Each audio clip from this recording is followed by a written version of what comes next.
안녕하세요. 반갑습니다. 사랑은 단순히 감정의 문제로 보이지만 사실 그 안에는 복잡한 권력의 역학관계가 자리하고 있습니다.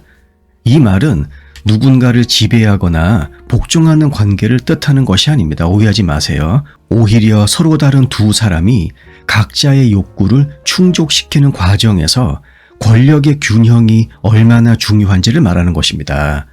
이번 영상에서는 연애에서의 힘의 역학이 무엇인지, 그리고 왜 권력의 균형이 사랑을 유지하는 데 필수적인지, 마지막으로 균형이 깨질 경우 어떤 문제가 발생할 수 있는지에 대해서 한번 이야기해 보도록 하겠습니다. 연애 관계에서의 권력이라고 하는 것은 종종 다음 두 가지로 표현됩니다. 하나는 관계에서 어떤 결정이 내려질 때 누가 더 강한 영향을 미치는가, 그리고 한쪽이 다른 쪽에 더 많이 의존하는가, 바로 그것이죠. 예를 들어서 데이트 장소를 정하거나 중요한 문제를 논의할 때 누가 주도권을 가지는지가 권력의 첫 번째 지표가 됩니다. 권력이 균형을 이루면 두 사람이 자연스럽게 협력해서 결정을 내릴 수 있지만 한쪽이 일방적으로 주도할 경우 갈등이 발생할 가능성이 당연히 높아지겠죠. 그 다음으로 감정적 의존을 둘 수가 있습니다. 심리학자 존 볼비의 애착 이론에 따르면 연애 관계에서 한 사람이 더 의존적일수록 다른 사람은 더 많은 권력을 갖게 됩니다. 예를 들어 사랑받고 싶다는 욕구가 한쪽에서 더 강하게 되면 다른 쪽은 무의식적으로 그 권력을 이용하거나 어떤 경우에는 부담을 느낄 수도 있죠. 그렇기 때문에 권력은 사랑을 유지하거나 무너뜨릴 수 있는 매우 중요한 요인이 됩니다. 권력의 균형이 맞는 관계에서는 두 사람이 모두 자신의 의견과 욕구를 자유롭게 표현하겠죠.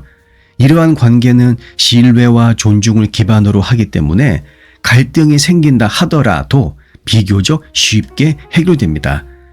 한쪽이 지나치게 강한 권력을 가지게 되면 관계의 동등함이 당연히 깨지고 상대방은 억압받는 느낌을 받을 수도 있겠죠.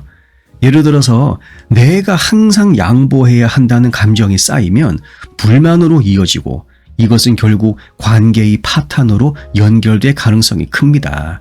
여러분도 아시겠지만 흔히 더 많이 사랑하는 사람이 약자다라는 말이 있습니다. 이것은 감정적 의존과 권력의 관계를 너무 잘 표현해주는 말이죠. 사회 교환 이론에 따르면 연애는 일종의 교환 관계로 볼 수도 있습니다. 각자가 제공하는 예를 들어서 감정이라든가 시간, 물질 등 이것, 그리고 받는 것 사이의 균형이 권력에 영향을 미치죠. 그래서 남녀 관계에서 한쪽이 더 많은 애정을 표현하거나 상대에게 지나치게 헌신하면 자연스럽게 권력의 균형이 깨질 수 있습니다. 이때 더 적게 사랑하는 사람은 무의식적으로 우위를 점하게 되겠죠. 심리학자 메리 에인즈월스의 애착 이론에 따르면 불안형 애착 스타일을 가진 사람들은 종종 상대방에게 강하게 의존하고 이것이 권력의 불균형을 초래한다고 합니다. 이런 사람들은 관계의 안정성을 보장받기 위해서 더 많은 노력을 기울이지만 안타깝지만 그 과정에서 오히려 자신의 위치를 약화시키게 되는 것이죠. 따라서 권력의 균형이 잘 맞는 관계를 유지하기 위해서는 어쩔 수 없이 의식적인 노력이 필요합니다. 이때는 서로의 감정과 욕구를 명확히 표현하는 것이 매우 중요하죠. 불만이 쌓이지 않도록 상대방과 정기적으로 대화하는 습관을 들일 필요가 있습니다. 그리고 제가 앞에서 한번 이야기한 것처럼 한쪽이 지나치게 의존적이 되면 권력의 불균형이 발생하기 쉽죠. 따라서 각자 자신의 삶을 충실히 살고 관계에만 모든 에너지를 쏟지 않는 것이 중요합니다. 나의 현생을 열심히 살아갈 책임도 있다는 것이죠. 마지막으로 집안일이라든가 데이트 계획 아니면 경제적인 부담 이런 여러 가지 책임들을 공정하게 나누는 것이 굉장히 큰 도움이 되기도 합니다. 권력 균형이 깨진 남녀 관계에서는 종종 다음과 같은 신호를 보입니다.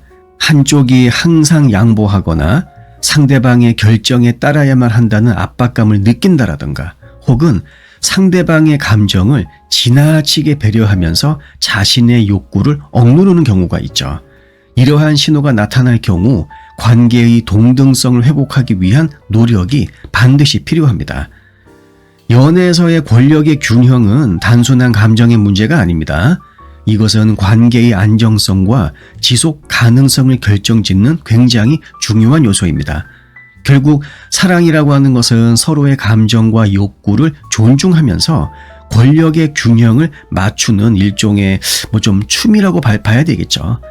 한 사람이 지나치게 앞서거나 뒤처지면 균형이 깨지고 그러면 그 춤은 더 이상 아름답게 보이지 않게 됩니다.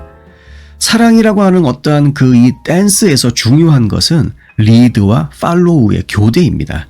한쪽이 지나치게 앞서거나 뒤처지면 춤은 어색해지지만 균형을 맞추면 사랑은 그 자체로 예술이 될 수 있겠죠. 영상 내용이 도움이 되셨다면 구독과 좋아요 부탁드릴게요. 다음 영상에서 뵙겠습니다.